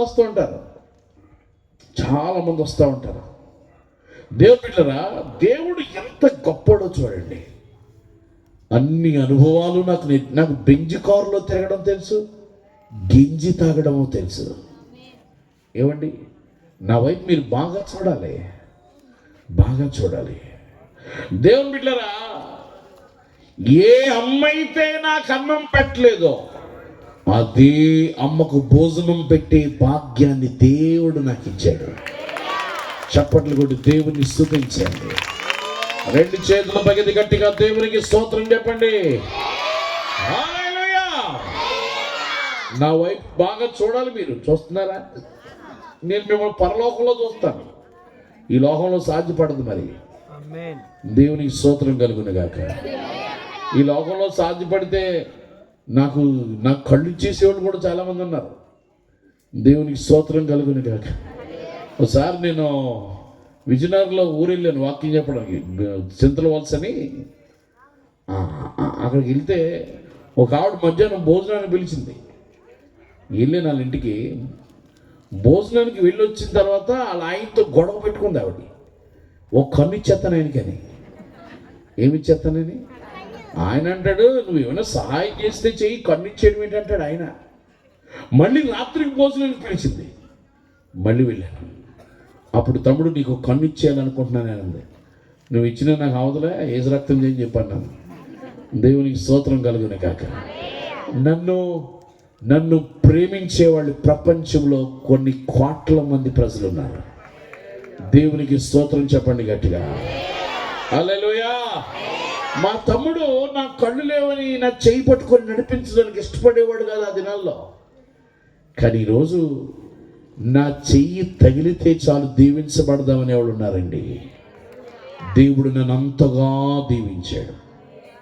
ఇంకో మాట నన్ను చెప్పనివ్వండి, నన్ను చెయ్యి పట్టుకొని నడిపించడానికి నాకు ఒక అద్భుతమైన భార్యను దేవుడిచ్చాడు. దేవునికి స్తోత్రం కలుగును గాక. అందరూ అన్నారు ఆవిడ్ని కళ్ళు లేనోడిని చేసుకుంటావేంటే, నీకు ఎవడు దొరకడా అన్నారంట. ఆవిడ చెప్పింది, ఆయన కళ్ళు లేవు, నా కళ్ళు ఉన్నాయి. నా కళ్ళుతో మేమిద్దరం దేవుని సేవ చేస్తామని చెప్పింది. స్తోత్రం చెప్పండి గట్టిగా. హల్లెలూయా. నా భార్య నేను కలిసి మాకు పెళ్ళి 7 సంవత్సరాలు అవుతుంది. అంటే ఈ 6 వెళ్ళి 7 వచ్చింది. మన 7 సంవత్సరాలుగా దేవుని సేవ చేస్తున్నాం. బస్ స్టాండ్లో, రైల్వే స్టేషన్లో, ఎయిర్పోర్ట్లో తిరగడం మాకు తెలుసు. ఎన్నో శ్రమలు భరించడం మాకు సేవ అంటే చాలామంది అనుకుంటారు మహా ఈజీ అనుకుంటారు. కాదు, మహాబాధ. ఓ మాట చెప్పనా, ఎన్నో కష్టాలు మేము అనుభవించాం. మా కష్టాలను గుర్తించి ఒక 12 లక్షల రూపాయల కారు దేవుడు మాకు బహుమానంగా ఇచ్చాడు. దేవునికి స్తోత్రం కలుగును గాక. ఆ కారుకి నెలకి 9,000 రూపాయలు కట్టాలి మేము. చప్పలు కొట్టి సలీలి అంటున్నారు మీరు. దేవునికి స్తోత్రం చెప్పండి గట్టిగా. ఒకవేళ ఎప్పుడైనా మిమ్మల్ని కూడా కట్టమంటే మీరు కట్టండి. ఏం చేయాలి? దేవుడు ఎప్పుడైనా ప్రభువా దేవుడు రాజు గారు కారు కొనుక్కున్నారు నాయన అని ప్రార్థన చేయండి. దేవుడు ఒక 9,000 కట్టమని మిమ్మల్ని చెప్పాడు అనుకో, వెంటనే నాకు ఫోన్ చేయండి, ఎలా కట్టాలో చెప్తాను. అవునండి, నేను ఒక్కటేనండి, మీరు దేవుని సేవ చేయాలి నాతో పాటు. దేవునికి స్తోత్రం చెప్పండి గట్టిగా. కళ్ళున్న వాళ్ళకి సహాయం చేయడం కాదు, నాలాంటి కళ్ళు లేని కుట్టోడికి సహాయం చేస్తే దేవుడు మీ కుటుంబాలను ఆశీర్వదిస్తాడు. కట్టండి మీరు కూడా ఎప్పుడైనా ప్రభు మీకు ప్రేరేపిస్తే. స్తోత్రం చెప్పండి గట్టిగా. 2 చేతుల పైకి గట్టిగా దేవునికి స్తోత్రం చెప్పండి. హల్లెలూయా. ఆర్టీసీ బస్ ఎక్కడానికి దిక్కులేని మమ్మల్ని కొన్నిసార్లు విమానాల్లో ప్రయాణం చేసే కృప దేవుడు ఇచ్చాడు. అంతేకాదు, ఏ స్టేషన్ నుంచి పాటలు పాడి అడుక్కోమన్నారో అదే స్టేషన్ నుంచి ఏసీ ఫస్ట్ క్లాసులో ప్రయాణాలు చేసే కృప దేవుడు ఇచ్చాడు. ఓ మాట చెప్పనా, నేను కొనుక్కొని అవసరం లేదండి. నేను వస్తానంటే వాళ్ళు ఏసీ ఫస్ట్ క్లాస్ చేసి పంపిస్తారు నాకు. దేవుడు నన్ను ఉన్నతమైన రీతిలో దీవించాడు. స్తోత్రం చెప్పండి గట్టిగా. నన్ను దీవించిన దేవుడు నిన్ను దీవించాలి. రాత్రి నేను 15 నిమిషాల్లో ముగించేస్తాను. నా వైపు బాగా చూడాలి. మీరు చూస్తున్నారా? బాగా చూడండి. స్తోత్రం చెప్పండి గట్టిగా. కాస్త ఒక పావుగంట భోజనానికి లేట్ అయినా బాధపడకండి ఎవరు. అందరూ స్తోత్రం చెప్పండి. హల్లెలూయా. ఒక కళ్ళు లేని గుడ్డోడిని దీవించిన దేవునికి నువ్వేమి ఇవ్వాలి? ఏమండి, దేవునికి ఏమి ఇవ్వగలం మనం? ఏమి ఇవ్వగలం? ఎవరు అటు ఇటు తిరగొద్దండి. దయచేసి నా మాట వినండి. నా 2 చేతులు జోడించి చెప్తున్నాను. ఈ రాత్రి ప్రభు మీ అందరి తలల మీద చేతులుంచి ప్రార్థన చేయమని అన్నాను. Don't miss it. ఎవరో అవకాశాన్ని పోగొట్టుకోకండి. అటు ఇటు తిరగండి. ఎగ్జాక్ట్ 15 నిమిషాల్లో నేను నా వర్తమానాన్ని ముగిస్తాను. స్తోత్రం చెప్పండి గట్టిగా. 2 చేతుల పైకి గట్టిగా దేవునికి స్తోత్రం చెప్పండి. అసలు దేవునికి మనం ఏమి ఇవ్వగలం? ఏమండి, ఏమి ఇవ్వగలం దేవునికి మనం? నువ్వు ఇచ్చే కానుకలు దేవునికి సరిపోతాయా? చాలవు. నువ్వు పాడే పాటలు దేవునికి సరిపోతాయా? చాలవు. అసలు నిన్ను నీవు దేవునికి ఇచ్చిన ఆయన రుణం తీరుతుందా? తీరదు. మరి ఏమివ్వగలవు? క్రిస్మస్ అంటే ఇచ్చుట. చెప్పండి, క్రిస్మస్ అంటే ఏంటి? అందరూ చెప్పండి, క్రిస్మస్ అంటే ఏంటి? క్రిస్మస్ అంటే డ్యాన్సులు వేయడం కాదండి. వేసారు ఇంతవరకు? డ్యాన్సులు వేసారా? వేస్తారు. క్రిస్మస్ డ్యాన్సులు అయిపోయింది ఈ మధ్య. క్రిస్మస్ అంటే డ్యాన్సులు వేయడం కాదండి. క్రిస్మస్ అంటే కేక్ కటింగ్లు కాదు. క్రిస్మస్ అంటే డెకరేషన్లు కాదు. క్రిస్మస్ అంటే ఇచ్చుట. దేవునికి స్తోత్రం చెప్పండి గట్టిగా. మరి మీరు నాకు ఏమి ఇస్తారో మరి? స్తోత్రం చెప్పండి గట్టిగా. అసలు దేవునికి ఏమి ఇవ్వాలి మనం? అదే క్రిస్మస్. జ్ఞానులు బంగారము ఏమిచ్చారు? ఆయనకి బంగారం ఇచ్చారు. ఎందుకని? ఆయన విలువైన దేవుడు. బోళము సాంబ్రాణి దేవునికి కానుకలుగా ఇచ్చారు. ఆయన గొప్ప దేవుడు, శక్తిమంతుడని వారు గుర్తించి వారు ఇవ్వాల్సిన కానుకలు దేవునికి ఇచ్చారు. మరి మనమే ఇవ్వాలి.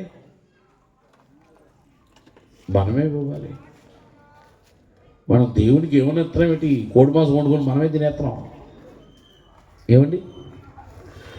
మనం దేవునికి ఇచ్చేది లేదు. బిర్యానీలు వండుకొని మనమే తింటున్నాం. అవునా కదా? ఏమండి? మనం దేవునికి ఏమివ్వగలుగుతున్నాం? నువ్వు దేవునికి ఏమివ్వగలుగుతున్నావు? ఏమిస్తే దేవుడు సంతోషపడతాడు? చూడండి, బైబిల్లో ఒకే ఒక వచనాన్ని నేను ధ్యానిస్తాను. మీకా గ్రంథము 6వ అధ్యాయము 6వ వచనం. మీకా గ్రంథము 6వ అధ్యాయం 6వ వచనం. ఏమి తీసుకుని వచ్చి యెహోవాను నేను దర్శించును? భక్తుడు అంటున్నాడు, నేను ఏం తీసుకురాగలయ్యా? ఆకాశము నీది, భూమి నీది, నక్షత్రాలు నీవి, సర్వము నీది, సమస్తము నీది. నేను ఏమి తీసుకురాగలను నీకు? ఏమండి? ఏమి తీసుకురాగలమండి మనం దేవునికి? ఏమి తీసుకురాగలం మనం? ఆ మహాదేవునికి ఏమి ఇవ్వగలం మనం? చూడండి, ఏమి తీసుకుని వచ్చి యెహోవాను దర్శించును? ఏమి తీసుకుని వచ్చి ఆ మహోన్నతుడైన దేవునికి నమస్కారం చేతును? ఏమండి? ఆ మహోన్నతుడైన దేవునికి మనం ఎన్ని నమస్కారాలు చెప్పినా రుణం తీరుతుందా?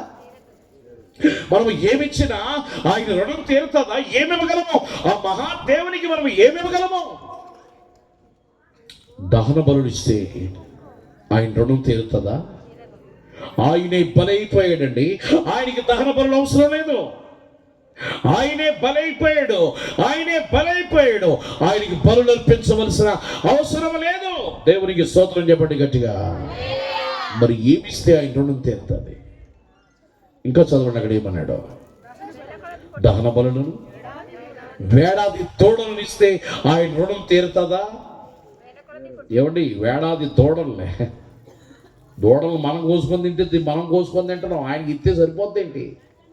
ఆయన దూడలు కోరే దేవుడు కాదు. ఆయన మేకలు కోరే దేవుడు కాదు.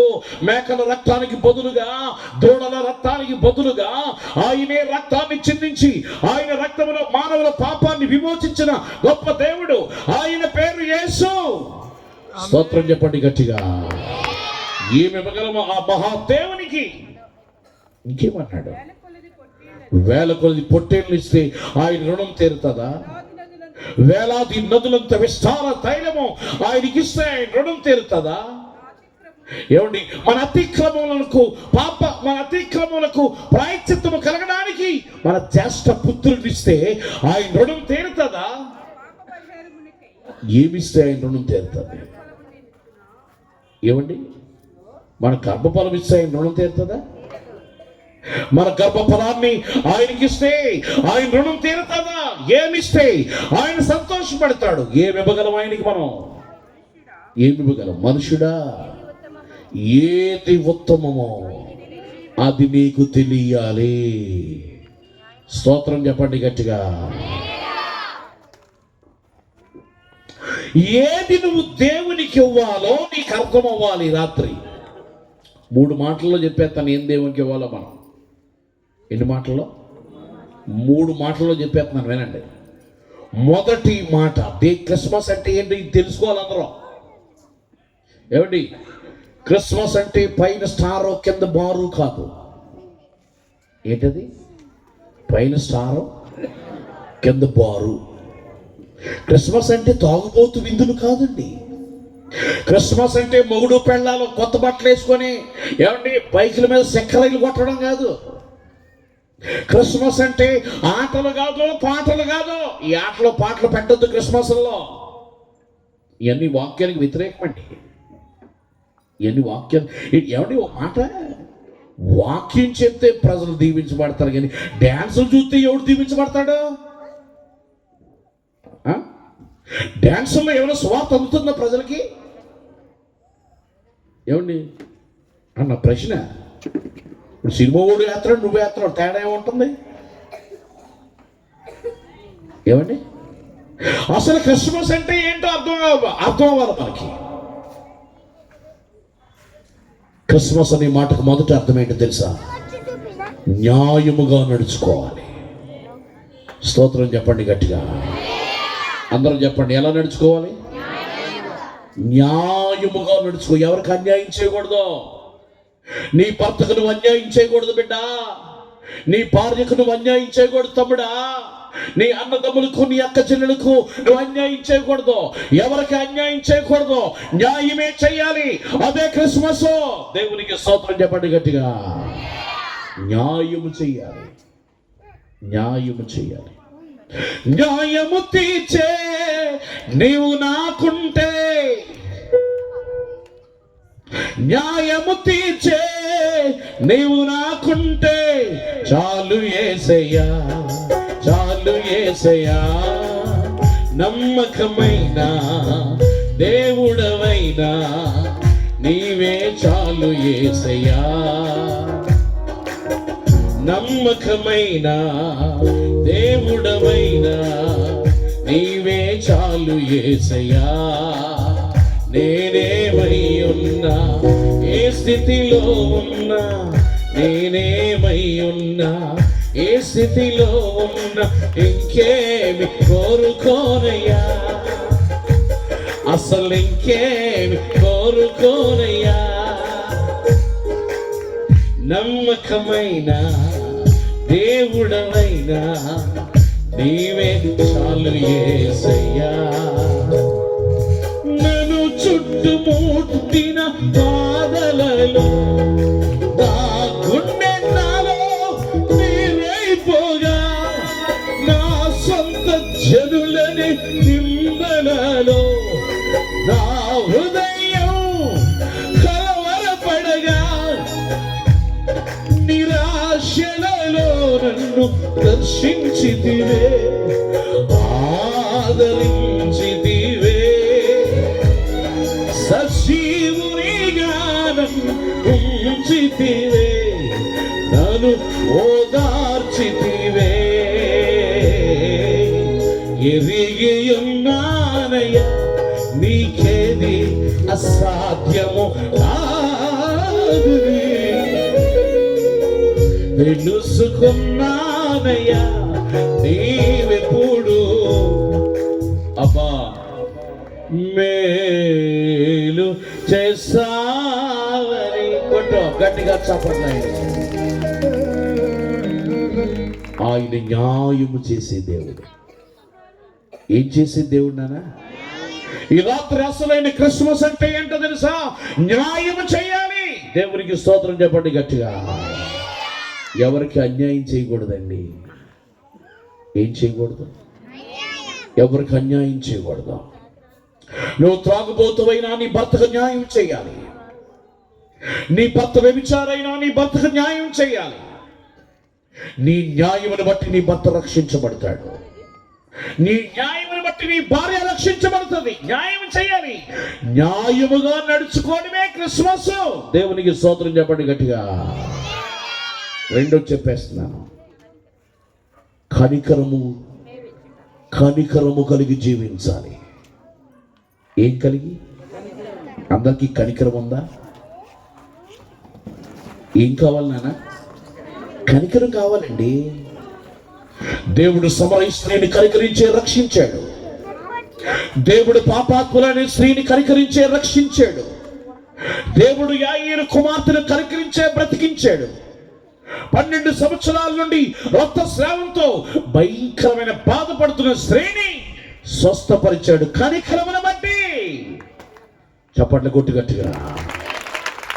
కనికరము కావాలండి. ఏం కావాలి నాన్న? క్రిస్మస్ అంటే అర్థం ఏంటో తెలుసా? గుంటూరు బస్ స్టాండ్లో దుప్పటి లేక ఆ ప్లాట్ఫామ్ల మీద పడుకుంటున్నారు చాలా మంది. వాళ్ళకు ఒక రగ్గు కప్పగలిగితే అదే క్రిస్మస్ పండుగ. స్తోత్రం చెప్పండి గట్టిగా. క్రిస్మస్ అంటే రైల్వే స్టేషన్లో దిక్కు లేక వాసన, శరీరం అంతా వాసన వచ్చేసి అమ్మా రూపాయేమా, అమ్మ ₹1 అడుక్కుంటున్నారే, వాళ్ళకెళ్ళి స్నానం చేయించి ఒక పంచి కప్పడమే నిజమైన క్రిస్మస్. స్తోత్రం చెప్పండి గట్టిగా. చేతులెత్తి గట్టిగా దేవునికి స్తోత్రం చెప్పండి. హల్లెలూయా. ఏమండి, క్రిస్మస్ అంటే ఏంటో చెప్పనా? చెప్పేస్తాను, ముగించేస్తాను. ఇంకా క్రిస్మస్ అంటే ఏంటో చెప్పనా? నీకు 2 పట్టు చీరలుంటే ఒక పట్టు చీర పేదావుడికి ఇవ్వడమే క్రిస్మస్. 2 నువ్వే కట్టేసుకుంటావు దుమ్మడి దొక్కలాగా. ఏ దొక్కలాగా? దుమ్మడి దొక్కలాగా నువ్వే కట్టేసుకుంటావు 2. ఇంక పక్కోడికి ఏమి ఇస్తావు? అమ్మా క్రిస్మస్ అంటే అదేమ్మా. ఏమా సార్? క్రిస్మస్ అంటే నీకు 2 పట్టు చీరలుంటే ఒక పట్టు చీర పక్కోడికి, అదే కనికరం. దేవునికి స్తోత్రం చెప్పండి గట్టిగా. అంతేకాదు, ఇంకా చెప్పనా? చాలా చెప్పగలను కానీ చెప్పనప్పుడు టైం అవుతుంది. ఇంకో మాట ఏంటంటే, క్రిస్మస్ అంటే మీ పిల్లలకి జీన్ ప్యాంట్లో ఆ టైట్ డ్రెస్లో కొని మీ పిల్లలు మీరు సుఖంగా ఉండడం కాదు. ఈ సంవత్సరం మీ పిల్లలు మీరు బట్టలు కొనుక్కోవడం మానేసి, అమ్మా వింటున్నారా? ఈ సంవత్సరం మీ పిల్లలు మీరు బట్టలు కొనుక్కోవడం మానేసి మీ సంఘంలో ఎంతమంది విధవరాలు ఉంటారో ఆ విధవరాలందరికీ చీరలు కొని హ్యాపీ క్రిస్మస్ అని చెప్పగలిగితే అదే క్రిస్మస్. గట్టిగా చప్పట్లు కొట్టండి. మొదటిది క్రిస్మస్ అంటే న్యాయముగా నడుచుకోవాలి. ఎలా నడుచుకోవాలి? అందరూ చెప్పండి, ఎలా నడుచుకోవాలి? రెండోది క్రిస్మస్ అంటే కనికరమును చూపించాలి. ఏం చూపించాలి నాన్న? అందరూ చూపించాలి. ఏం చూపించాలి? చేతులెత్తి గట్టిగా దేవునికి స్తోత్రం చెప్పండి. హల్లెలూయా. నీ భర్త త్రాగుబోతైనా కనికరం చూపించాలి. నీ కనికరమును బట్టి అతను మారిపోతాడు. నీ భార్య వ్యభిచారైనా ఆమెని కనికరం చూపించాలి. నీ కనికరం బట్టి ఆమె మారిపోతే దేవునికి స్తోత్రం చెప్పండి. నీ కుటుంబంలో కానీ, నీ బంధువుల్లో కానీ, నీ స్నేహితుల్లో కానీ ఎవరైనా బాధలో ఉంటే వారిని కనికరముతో హ్యాపీ క్రిస్మస్ చెప్పాలి. అదే క్రిస్మస్ పండుగ. 3 చెప్పేస్తున్నాను. చెప్పేనా? అందరు చెప్పండి. చెప్పేనా? ఆకలేస్తుంది అన్న వాళ్ళు స్తోత్రం చెప్పండి. అయ్యో ఆకలి ఇట్లేదా? స్తోత్రం చెప్పండి గట్టిగా. హల్లెలూయా. మీకు వేయట్లేదు పాస్టర్ గారు, మాకు ఎత్తుందంట. దేవునికి స్తోత్రం కలుగును గాక. 2 చేతులు గట్టిగా దేవునికి స్తోత్రం చెప్పండి. గట్టిగా చప్పట్లు కొట్టండి. దీన మనసు కలిగి జీవించాలి. 3వది ఏ మనసు? నీ పొగరు తగ్గాలి. ఏం తగ్గాలి? ఒక ఆయన అన్నాడు, పొగరు తగ్గితే షుగర్ తగ్గుతుందంట. ఏం తగ్గితే? పొగరు తగ్గాలమ్మా. నీ మాటల్లో పొగరు తగ్గాలి. నీ చూపులో పొగరు తగ్గాలి. నీ నడకలో పొగరు తగ్గాలి. నీ పడకలో పొగరు తగ్గాలి. నీ ఆలోచనలో పొగరు తగ్గాలి. యేసు ప్రభు ఎంత దీనుడో నువ్వు అంత దీనురాలుగా మారిపోవాలి. అది క్రిస్మస్ పండుగ. స్తోత్రం చెప్పండి గట్టిగా. అందరూ చెప్పండి. హల్లెలూయా. ఆయన ఎంత దీనుడు! శిలువ మరణము పొందినంతగా విధేయత చూపిన దేవుడు. దేవునికి స్తోత్రం చెప్పండి గట్టిగా. తనను తాను తగ్గించుకున్న మహాదేవుడు. ఓ మాట చెప్పాలి నేను. ఏంటో తెలుసా? ఆకాశ పక్షులకి గూళ్ళున్నవి, నక్కలకు బొరియలున్నవి, మనిషి కుమారుడు తలవాల్చుటకైనను స్థలము లేనంతగా తాను తాను తగ్గించుకొని పశువుల తొట్టులో పండుకున్న మహాదేవుడు, ఆయన పేరు యేసు. స్తోత్రం చెప్పండి గట్టిగా. ఎక్కడ పడుకున్నాడు ఆయన? ఎక్కడ పడుకున్నాడు? రాత్రి మా డ్రైవర్ గారికి నిద్ర పట్టలేదు పాపం. దోమలు కుట్టాయండి ఇక్కడ. ఏం కుట్టే? భయంకరమైన దోమలు కుట్టాయి అన్నాడు. మరి యేసు ప్రభుకి ఎన్ని దోమలు కుట్టుంటాయండి అంటే నాకు ఎందుకో సడన్ జ్ఞాపకం వచ్చింది ఇది. యేసు ప్రభుకి నేను ఆలోచిస్తూ ఉన్నాను ఉదయకాల సమయం, దేవునికి ఎన్ని దోమలు కుట్టుంటాయండి. అక్కడ కరెంట్ ఉందా పశువుల తోటలో? ఏమంటే పశువుల తోటలో కరెంట్ ఉందా? నన్ను మా రెమకకి ఏసీ రూమ్లో పడుకోబెట్టింది. యేసు ప్రభుకి ఏసీ ఉందా అక్కడ? లేదు. ఆయన పశువుల తొట్టులో పండుకున్నాడు. ఆయన పడుకునే తొట్టులో పేడ పేడ పేడ ఏమంటే చెత్త చెదారము అన్నీ ఉన్నాయి. అలాంటి తొట్టులో తన్ను తాను తగ్గించుకొని పుట్టిన దేవుడు దీనుడు. స్తోత్రం చెప్పండి గట్టిగా. అలాంటి దీన మనసు కావాలి మనకి. అదే క్రిస్మస్. ఏ మనసు నానా? అందరూ చెప్పండి, ఏ మనసు? గర్వం ఉండకూడదండి మనకి. ఏముండకూడదు? గర్వం. తనను తాను తగ్గించుకునేవాడు హెచ్చించబడును. హెచ్చించుకునేవాడు బాప్తిస్మిచ్చి యోహాన్ అంటాడు, ఆయన ఎచ్చవలసి ఉంది, మనము. స్తోత్రం చెప్పండి గట్టిగా. రెండు చేతుల పైకి గట్టిగా దేవునికి స్తోత్రం చెప్పండి.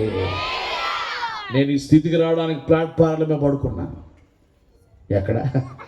ప్లాట్ఫారంలో పడుకున్నానండి నేను. నాకు బాగా గుర్తు. తెనాలి రైల్వే స్టేషన్లో రాత్రి అంతా పడుకున్నాను ఒకసారి నేను. తెనాలి రైల్వే స్టేషన్లో పాస్ వస్తే తీసుకెళ్ళేవాడు ఎవడో లేడు. ఏమండి, నేను ఎక్కడి నుంచి రామగుండం నుంచి ట్రైన్ ఎక్కి పాసింజర్లో రిజర్వేషన్ లేదు, ఏం లేదు, వాళ్ళు ఎక్కించేశారు మామూలుగా. ఆ టీటీ ఏమో రిజర్వేషన్లో కూర్చొనివ్వలేదు. మళ్ళీ ట్రైన్ దిగేసి ఆ ట్రైన్ పట్టుకొని నేను ఒక్కడే నడుచుకొని ట్రైన్ ఇప్పుడు కదిలిపోతే అప్పుడు అయిపోయినట్టే నా పని. ఏమండి, ఆ ట్రైన్ పట్టుకొని ఆ జనరల్ బోగి ఎక్కి ఆ జనరల్ బోగిలో ఎవరో సహాయంతో తెనాలి రైల్వే స్టేషన్లో దిగి రాత్రంతా చెల్లో పడుకున్న రోజు నాకు తెలుసు. నాకు 5 స్టార్ హోటల్లో పడుకోవడం తెలుసు, చెల్లో పడుకోవడము తెలుసు. ఈ రాత్రి నేను ముగించే ముందు దీన మనసు కావాలి. అదే క్రిస్మస్ పండుగ. స్తోత్రం చెప్పండి గట్టిగా. నీ అతిశయాన్ని చంపుకోవాలి, నీ గర్వాన్ని చంపుకోవాలి, నీ అహంభావాన్ని చంపుకోవాలి, నిన్ను నీవు తగ్గించుకొని యేసు అనే మారిపోవాలి. అదే క్రిస్మస్ పండుగ. నువ్విచ్చే దహన బలుడు ఆయనకు అవసరం లేదు. నీ జ్యేష్ఠపుత్రుడిని ఇచ్చిన ఆయనకు అవసరం లేదు. వేలాది నదులంత విస్తార తైలం ఆయనకి ఇచ్చిన ఆయనకు అవసరం లేదు. నీ పాప పరిహారార్థమై నీ కుమారుణ్ణి కుమార్తెను ఆయనకిచ్చిన ఆయనకు అవసరం లేదు. ఆయనకు కావాల్సింది న్యాయముగా నడుచుకోవాలి. చెప్పండి ఎలా నడుచుకోవాలి? అందరు చెప్పండి, ఎలా నడుచుకోవాలి? సాధ్యమైనంత వరకు మనం ఎవరికి అన్యాయం చేయకూడదండి. మనము న్యాయముగా నడుచుకోవాలి. రెండోది, కనికరమును కలిగి జీవించాలి. ఏం కలిగి జీవించాలి? అందరు చెప్పండి, ఏం కలిగి జీవించాలి? మన దేవుడు కనికరమూర్తుడు, కనికరమూర్తి. మన దేవుడు దీన మనసు కలిగినోడు. మూడోది దీన మనసు కలిగి జీవించాలి. ఈ 3 ఎవరు చేయగలుగుతారో వాళ్ళకి ప్రతిరోజు క్రిస్మసే. చేతులెత్తి గట్టిగా దేవునికి స్తోత్రం చెప్పండి. న్యాయంగా నడుచుకొని కనికరం కలిగి జీవించి దీన మనసు కలిగి ఎవరు ఉంటారో వాళ్ళకి ప్రతిరోజు దేవునికి స్తోత్రం చెప్పండి గట్టిగా. హల్లెలూయా, హల్లెలూయా. ఈ రాత్రి నిష్ప్రయోజకుడిని ప్రయోజకుడిగా మార్చిన ప్రభువుని నువ్వు పిలవాలి. నీలోనికి రమ్మని అడగాలి. ఆయన వస్తే నువ్వు న్యాయముగా నడుచుకోగలుగుతావు. ఆయన వస్తే నువ్వు కనికరం కలిగి జీవించగలుగుతావు. ఆయన వస్తే ఆయనలాగే మారిపోతావు.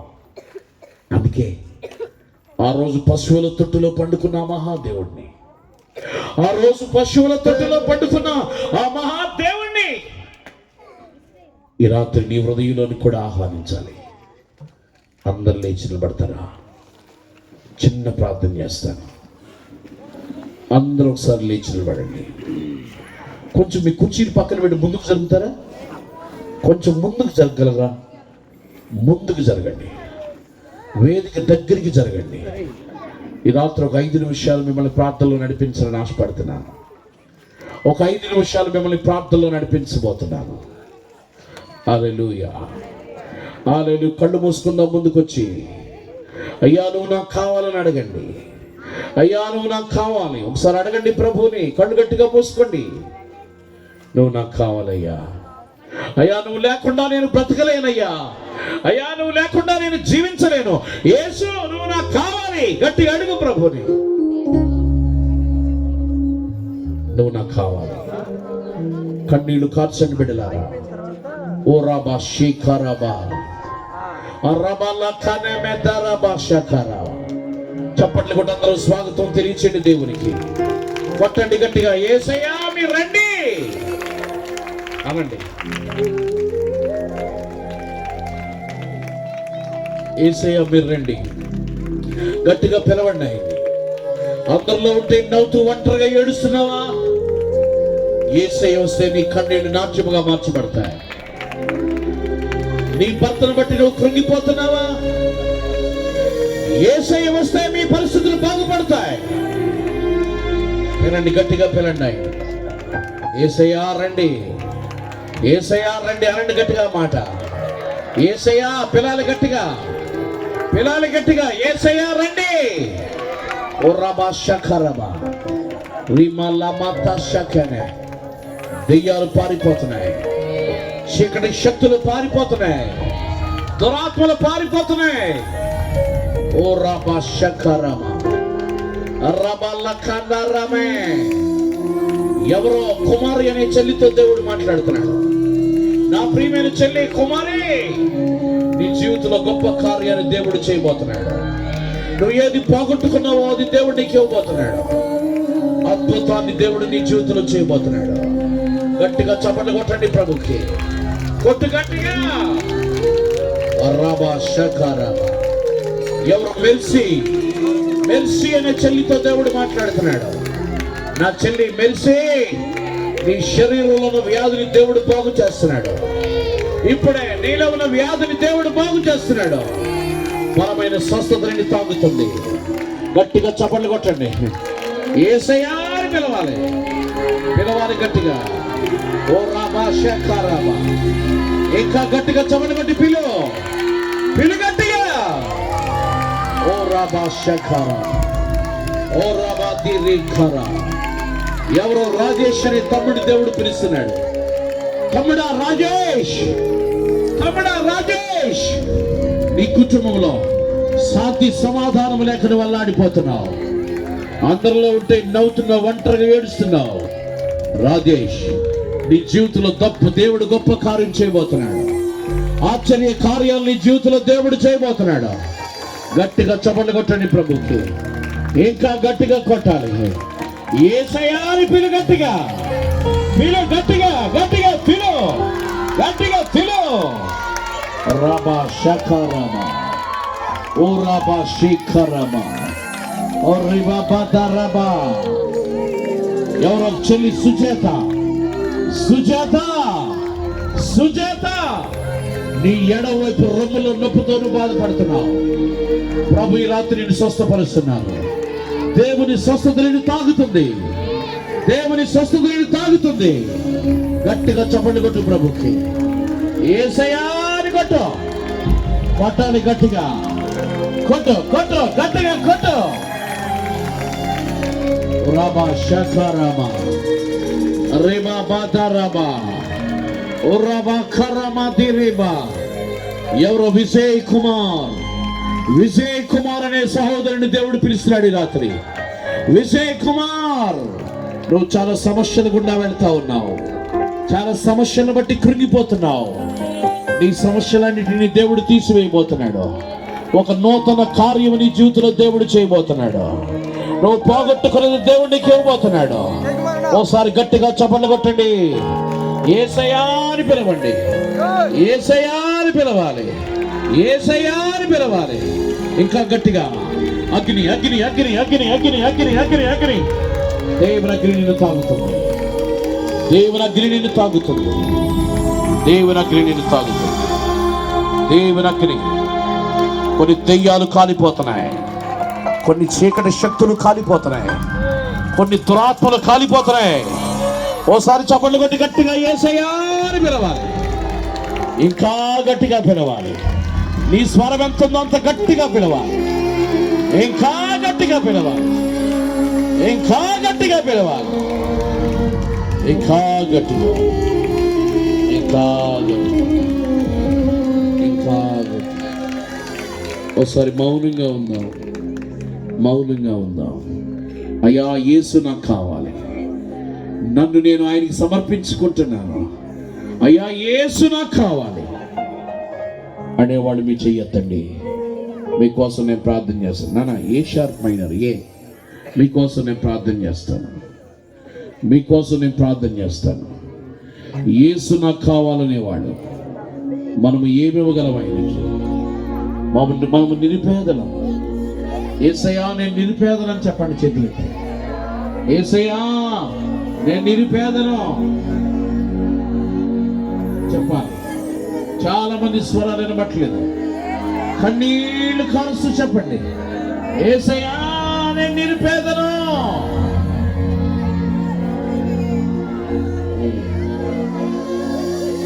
ఇది ఇవ్వగలనయ్యా. ఏడాది తోడలనిచ్చిన ఆయన రుణం తీరదు, పొట్టేళ్ళనిచ్చిన ఆయన రుణం తీరదు, వేలాది నదులంత విస్తార తైలం ఆయనకి ఇచ్చిన ఆయన రుణం తీర్చుకోలేము. మనము నిరుపేదలము. మనల్ని మనము దేవునికి అప్పగించుకుందాం. యేసయ్యా నేను నిరుపేదనయ్యా, నన్ను నేను నీకు అప్పగించుకుంటున్నానని మీరందరూ దేవునికి అప్పగించుకోండి. యేసయ్యా ఇదిగో, నేను ఇదిగోనయ్యా అని చెప్పండి. నేను ఇదిగోనయ్యా. యేసయ్యా పిలండి గట్టిగా. యేసయ్యా యేసయ్యా పిలు.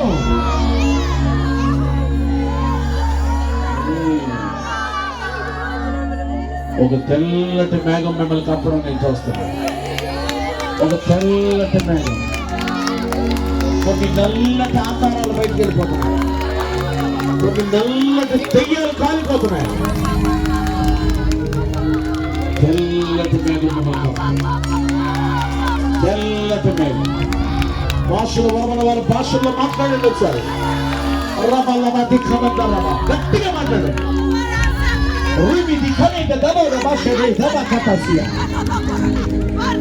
ఇక్కడ ఏదో జరుగుతుందని ప్రజలను గుర్తించాలి. యేసే దేవుడిని కేకలు పెట్టాలి. మాట్లాడు. అగ్ని అగ్ని అగ్ని అగ్ని అగ్ని అగ్ని పిలు.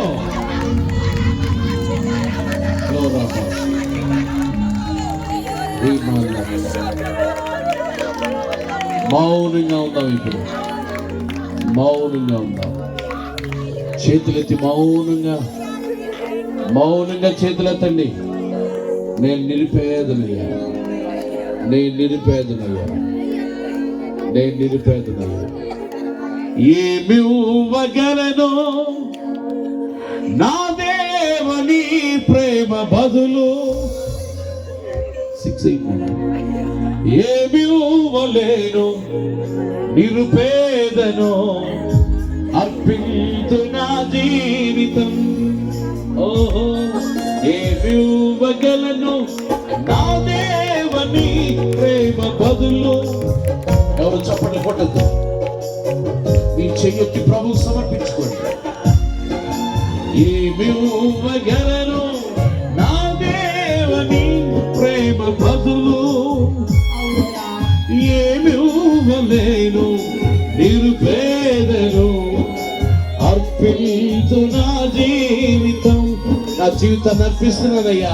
ఏమివ్వలేను నిరుపేద, అర్పించు నా జీవితం.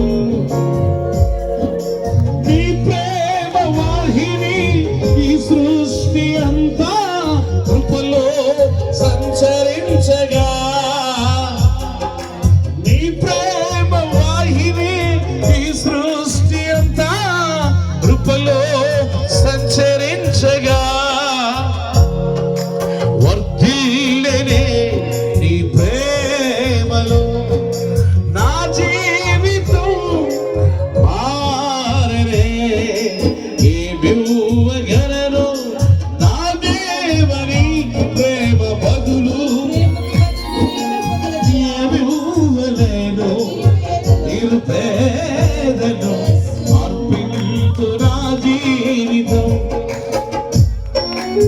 ఏమి ఇవ్వలేను నిరుపేదను అర్పింతు.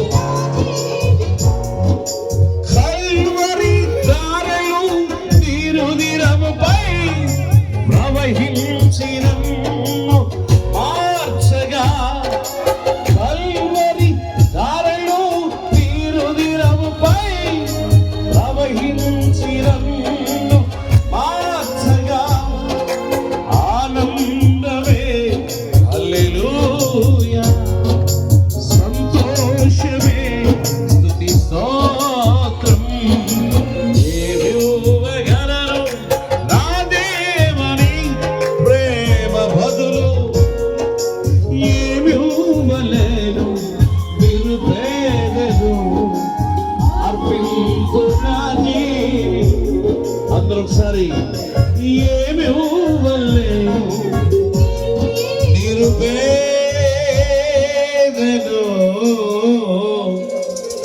అర్పింతు నా జీవితం.